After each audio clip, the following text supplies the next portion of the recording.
Market లో invest చేసి మీ డబ్బులు డబుల్ చేసుకోవాలనుకుంటున్నారా? సుందరరామిరెడ్డి గారి లైవ్ సెమినార్ కి అటెండ్ అవ్వండి.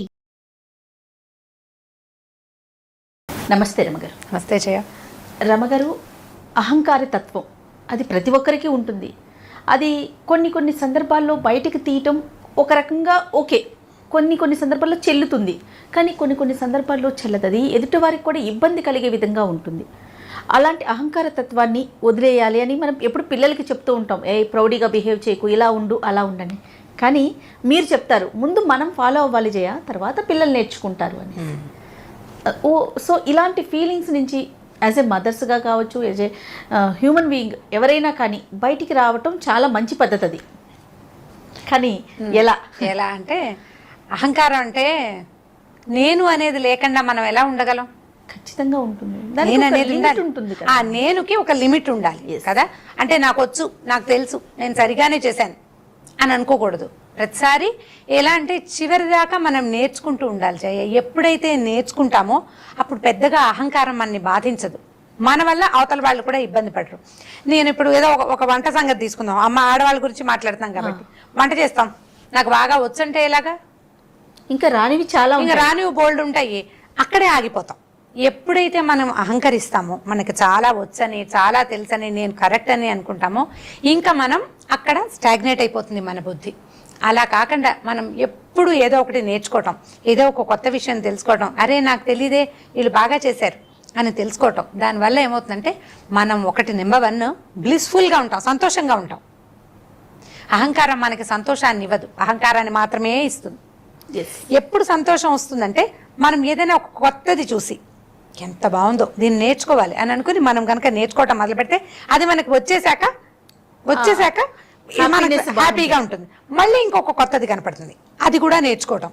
ఇలా కొత్త విషయాలు నేర్చుకోవడం అంటే సంగీతమా, నాట్యమా, కుట్లు, అల్లికలు, ఎంబ్రాయిడరీలు, పేపర్ క్విల్లింగ్, అక్కడి నుంచి సిల్క్ థ్రెడ్ హ్యాండ్ బ్యాంగిల్స్ చేసుకోవటము కాదండి నేను చెప్తోంది.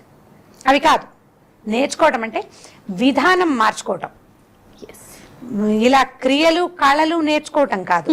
మనది తప్పు, మనం సరిగా ఆలోచించలేదు అని ఆలోచన కొత్తగా ఆలోచించటాన్ని నేర్చుకోవటం. కొత్త విషయాన్ని యాక్సెప్ట్ చేయటం, అడ్మిట్ చేయటం, తీసుకోవటం, దానికి ఒబే చేయటం. అవతల వాళ్ళ ఆలోచన విధానం చాలా బాగుంది, మేము ఇలా ఆలోచించలేదు, ఇది మంచి ఆలోచన, మనం కూడా ఇలాగే ఆలోచిద్దామంటే మనం ఎప్పుడు నిత్య నూతనమైన విద్యార్థిగా గనక మనం ఉంటే అహంకారం మనని బాధించదు, మన అహంకారం పక్క వాళ్ళని బాధించదు. మా మదర్ జయ 82 years అక్క పోయారు ఆ మధ్యకాలంలో, 82 ఏళ్ళ దాకా ఉన్నారు. కొంతకాలం క్రితం వాళ్ళు ఎవరింటికో వెళ్తే ఆ అమ్మాయి కూర తరిగే విధానం ఆవిడకి నచ్చింది. 80 ఏళ్ళ ఆవిడ, మేము 10 మంది పిల్లలం, మాది చాలా పెద్ద ఇల్లు, పెద్ద వాకిలు, చాలా పెద్ద సంస్థానం, బోళ్ళంత మంది, 100 మంది విద్యార్థులు మా కాలేజీలో చదువుకుని మా ఇంట్లోనే భోజనాలు చేసేవాళ్ళు. అంతా తెలిసిన మా అమ్మ ఎంత చక్కగా జరిగిందోనే, అమ్మాయి కూర భలే బాగా కట్ చేసింది, చాలా బాగుందని మా ఇంటికి వచ్చి నాకు చూపించారు. నేర్చుకోవటం మా మదర్ చేసే ఆ పద్ధతి నాకు ఎప్పుడూ ఆశ్చర్యకరంగానే ఉండేది. ఎవరి ఇంటికి వెళ్ళినా వాళ్ళు ఎంతో చక్కగా సర్దుకున్నారు, అమ్మాయి ఎంత బాగా పెట్టుకున్నారునే, వాళ్ళు ఎంతో చాలా బాగుంది, ఆ పద్ధతి నేర్చుకోండి మీరు కూడా అని చెప్తూ ఉండేవారు. ఓకే, ఇప్పుడు ఇది పెద్దవాళ్ళలో కనపడితే పిల్లల్లో ఆటోమేటిక్గా వస్తుంది కదా. ఇప్పుడు నాకు తెలుసు వాళ్ళకేం బాగుంది, వాళ్ళది ఇల్లేం బాగుంది, మాదే చాలా బాగుంది అంటే ఇక నువ్వే నేర్చుకోవు, నీ పిల్లలు ఎక్కడి నుంచి నేర్చుకుంటారు? కొత్తది నేర్చుకోకపోతే మనం ఆగిపోతాం కదా, అభివృద్ధే లేదు ప్రతి విషయంలోనూ. ఇప్పుడు మా ఇళ్లలో చేస్తాం, మేము ఈ పద్ధతి చేస్తాము, పక్కింట్లో పద్ధతి మనం ఎందుకు తెలుసుకోకూడదు? దానివల్ల నష్టం లేదు కదా, లాభం ఉంది. మనం ఎక్కడికి వెళ్ళినా హాయిగా ఎంజాయ్ చేస్తాం ఇబ్బంది లేకుండా. మన పద్ధతులే పెట్టుకుని కూర్చుంటే పక్క వాళ్ళు ఎక్కడికైనా ఏ ఊరైనా వెళ్తే అక్కడ వేరే కొత్త ఉంటే నువ్వు అడ్జస్ట్ అవ్వలేవు. అలా కాకుండా అన్ని కొత్త పద్ధతులు చూసి అన్నిటిని యాప్టర్స్ అన్ని తీసుకుంటే మనకి ఏ ఇబ్బంది ఉండదు. అయితే ఈ అహంకరించడం మీద ఒక కథ ఉంది జయ. ఇది వెంకటేశ్వర స్వామి కథల్లో, అంటే ఆయన తాలూకు భక్తుల కథల్లో ఇది కూడా ఒక కథ. వెంకటేశ్వర స్వామి పద్మావతి దేవిని పెళ్లి చేసుకున్నాడు, మనకు తెలిసింది కదా. ఆకాశరాజు కూతురు పద్మావతి దేవి, ఆవిడని పెళ్లి చేసుకున్నాడు వెంకటేశ్వర స్వామి. అయితే ఆకాశరాజుకి ఒక తమ్ముడున్నాడు, తొండమాన్ చక్రవర్తి ఆయన పేరు. ఈ తొండమాన్ అన్నమయ్య కీర్తనలో వినపడుతుంది కదా, తొండమాన్ చక్రవర్తి అని పాట ఉంటుంది. ఈ తొండమాన్ చక్రవర్తి బంగారు కమలాలతోటి వెంకటేశ్వర స్వామికి పూజ చేసేవాడు. అసలు ఎంత భక్తో నిత్యం వచ్చి స్వామితో సంభాషించేవాడు తిరుపతి వచ్చి. వచ్చి తిరుమల కొండ మీదకి వచ్చి రోజు సహస్ర కమలాలతో స్వామికి బంగారు కమలాలతోటి అర్చన చేసి ఆయనకి పాదాలు పూజించుకుని ఆయనతోటి కాసేపు మాట్లాడి సంభాషించి వెళ్ళేవాడు. అయితే ఏమైందంటే నారదుడు కనపడ్డాడు ఆయనకి. కనపడి అబ్బాయి ఎంత అదృష్టవంతుడు అయ్యా, నువ్వు స్వామితో స్వయంగా మాట్లాడేది, నిత్యం మాట్లాడతావు, ఇంత సేవ చేస్తున్నావు, నీలాంటి భక్తుడు ఎక్కడైనా ఉన్నాడా అని మెచ్చుకున్నాడు.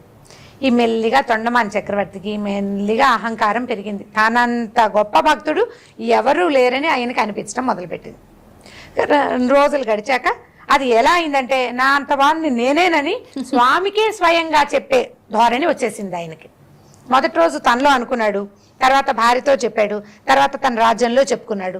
తర్వాత ఏ సర్వాంతర్యామినైతే నువ్వు పూజించి ఇంతవాడివయ్యావో ఆయనకే స్వయంగా చెప్పాడు, నాలాంటి భక్తుడు నీకున్నాడా స్వామి? నేనే కదా నీ అద్భుతమైన భక్తుడిని, నా అంత భక్తిపరుడు ఎవడైనా ఉన్నాడా నీ తాలూకు ఆశ్రితుల్లో అన్నాడు. అనేసరికల్లా ఆయనకి నవ్వొచ్చింది స్వామికి. సర్వాంతర్యామి కదా ప్రభువు. ఆయన ఏమన్నాడంటే అవునయ్యా అని చెప్పాడు. అయితే మరునాడు ఈయన సహస్ర కమలాలతో అర్చన చేశాడు. ఆ రోజు పూజ చేశాడు. మర్నాడు ఆ పువ్వులు తీసి కొత్త పువ్వులు పెట్టబోయాడు పాదాల దగ్గర. పెట్టబోతే అక్కడ మట్టితో చేసినటువంటి తులసి దళాలు స్వామి పాదాల దగ్గర కనపడ్డాయి. మట్టితో తులసి దళం షేపులో మట్టితోటి ఈ కుండలు చేసే మట్టితోటి కనపడ్డాయి. తులసి దళాలు కూడా మామూలు దళాలనే వాటికి కూడా మట్టి అంటుకున్నది. ఇదేమిటి, నేను బంగారు పువ్వులతోటి పూజ చేస్తాను, ఈ మట్టి ఎక్కడి నుంచి వచ్చింది అని తుడిచేశాడు. మర్నాడు మళ్ళీ నిర్మాల్యం తీసే టైంలో మళ్ళీ మట్టి కమలాలకి మట్టి అంటుకుంది, తులసి దళాలు మట్టి అంటినవి, మట్టితో చేసినటువంటి కొన్ని పువ్వులు చక్కటి షేపుల్లో చేయబడి ఉన్నాయి. మట్టితోటి టెర్రకోటాతోటి చేయటం లేదండి, పువ్వులు కనపడ్డాయి. కనపడేసరికి అలా తనకు అర్థం కాలేదు. అయ్యా, నేను ఇంత అపరిమితమైన భక్తి ప్రపత్తులతోటి నీ మీద బంగారు పువ్వులతోటి పూజ చేస్తుంటే ఈ మట్టి పువ్వులు ఎక్కడి నుంచి వచ్చినాయి స్వామి అని అడిగాడు. ఇదేమిటయ్యా అని అడిగాడు. అడిగితే ఈయన ఏం చెప్పాడంటే, ఈ కొండ దిగువన భీముడు అంటారు, కురువరత్తి నంబి అంటారు, అతని పేరు కరెక్ట్ గా కులాలుడు, ఒక కుండలు చేసేవాడు. అతనికి నేనంటే చాలా భక్తి. అతను రోజు ఈ పువ్వులు చేసి మట్టితోటి నాకు అర్పిస్తున్నాడు. నాకు అతని భక్తి చాలా అపరిమితమైన భక్తి అతనిది, అందుకని ఆ పువ్వులు ఇక్కడికి వచ్చేస్తున్నాయి వాటంతటవే అని చెప్పాడు. చెప్పేసరికల్లా నాకంటే భక్తి స్వామి అని అడిగాడు.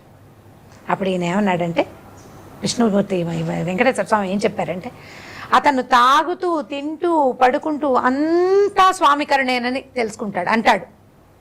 మొత్తం నేనేనని చెప్తున్నాడు. నేను అన్నవాడు అక్కడ లేడు, స్వామే ఉన్నాడు. వాడికి తను లేడు, భీముడు లేడు, భీముడు కూడా స్వామి వల్లే ఉన్నాడన్న భావనలో ఉన్నాడు. నీకా భావన లేదు. నువ్వేమంటున్నావు? నేనే భక్తుడిని అంటున్నావు, నువ్వు ఉన్నావు, అక్కడ వాడు లేడు. మరి అందుకనే ఆ పువ్వులు ఇక్కడికి వచ్చినాయి అన్నాడు.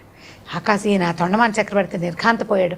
బంగారు ప్రాకారాలతో గుడి కట్టించాను, ఈయనకి బంగారు కమలాలతో పూజ చేస్తున్నాను, ఇంత పూజని కూడా తోసిరాజని మట్టి కమలాలని తెచ్చుకున్నాడంటే వాడు ఎంత గొప్పవాడో కదా, స్వామికి ఇంత నచ్చింది వాడిది అని చెప్పి ఆ కొండ దిగి తొండమాన్ చక్రవర్తి ఆ మట్టి కుండలు చేసేవాడి ఇంటికి వెళ్ళాడు. అక్కడ ఏమీ లేదు, చిన్న పూరి గుడిసె. అతను భార్య సంతానం, మామూలు. వాడి దగ్గర డబ్బు లేదు, ఆస్తి లేదు, ఏమీ లేదు.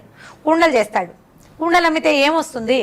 ఆ వచ్చిన కాస్త దాంతో ఇవాళ ఇదే భగవత్ ప్రసాదంగా భావించి తింటున్నారు, ఉంటున్నారు. నిత్యము ఈ పనే చేస్తాడు. తను చేసే చెక్క పనులు ఏవో చేసేద్దాం, ఒక చిన్న చెక్కతోటి ఒకటి వెంకటేశ్వర స్వామి మూర్తిని చేసి ఒక చోట పెట్టుకున్నాడు. ఆ మూర్తి దగ్గర పెడతాడు ఈ పువ్వులు. ఆ పువ్వులే స్వామి దగ్గర ఈ బంగారు పాదాల దగ్గర వచ్చి వాళ్తున్నాయి అన్నమాట. ఆ పువ్వులు అతని భక్తి వల్ల, అతనికి ఉన్నటువంటి స్వామితో మమేకమైన భావనతోటి, అహంకారం లేకపోవటం వల్ల, నేను అనేవాడిని ఇక్కడ ఉన్నానంటే అది నీ వల్లే, నువ్వే ఇక్కడ ఉన్నావు, నేను లేను అని అనుకోవటం వల్ల. అప్పుడు ఈయన అక్కడికి వెళ్ళాడు కదా తొండమాన్ చక్రవర్తి. అడిగాడు, అయ్యా ఏమిటయ్యా నీ భక్తి రహస్యం అంటే, నా భక్తికి ఏముంది రహస్యం? తొండమాన్ చక్రవర్తి అంతటి వాడి నువ్వు రావటం రేపొచ్చుకొచ్చావయ్యా మా ఇంటికి?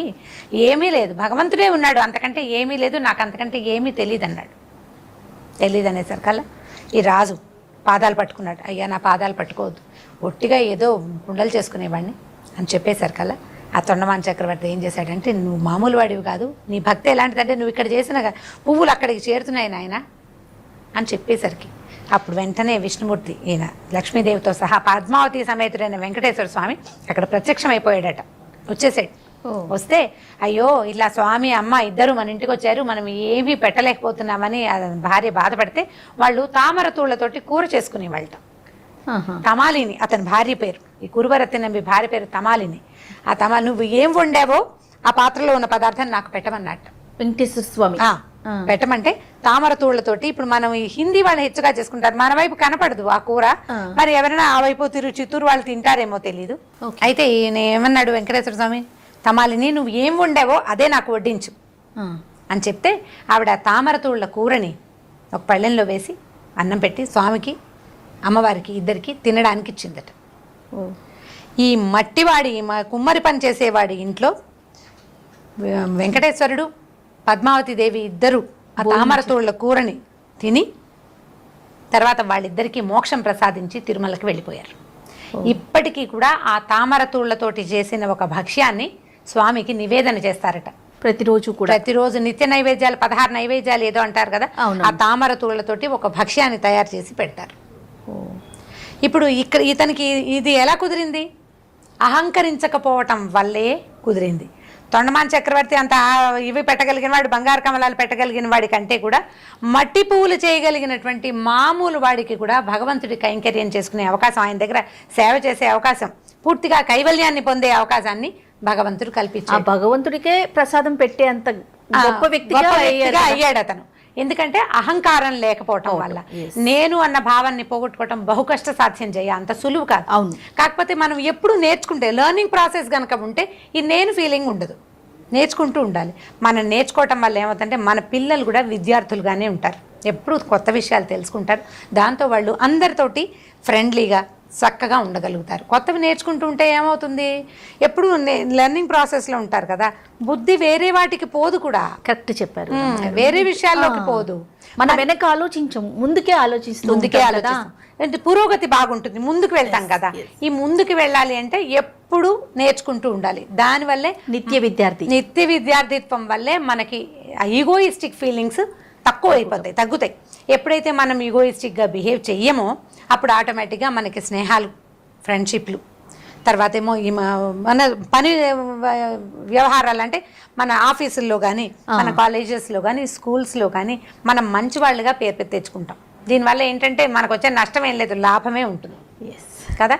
కాబట్టి ఈగోయిస్టిక్ బిహేవియర్ని పోగొట్టుకోవాలి అంటే ఎప్పుడు ఏదో ఒక కొత్త విషయాన్ని అవతల వాడి దగ్గర అప్రిషియేట్ చేయడము, తర్వాత నేర్చుకోవటం, ఈ రెండు చేస్తే గనక అదే మన అభివృద్ధికి పునాది. అది మనకి అభివృద్ధి. అండ్ ఇది బిహేవియర్ పోతుంది మన దగ్గర నుంచి, ఈ ఈగో క్వాలిటీ అనేది తగ్గిపోతుంది. సూపర్ రామ్ గారు, థ్యాంక్ యూ సో మచ్ అండి. Thank you.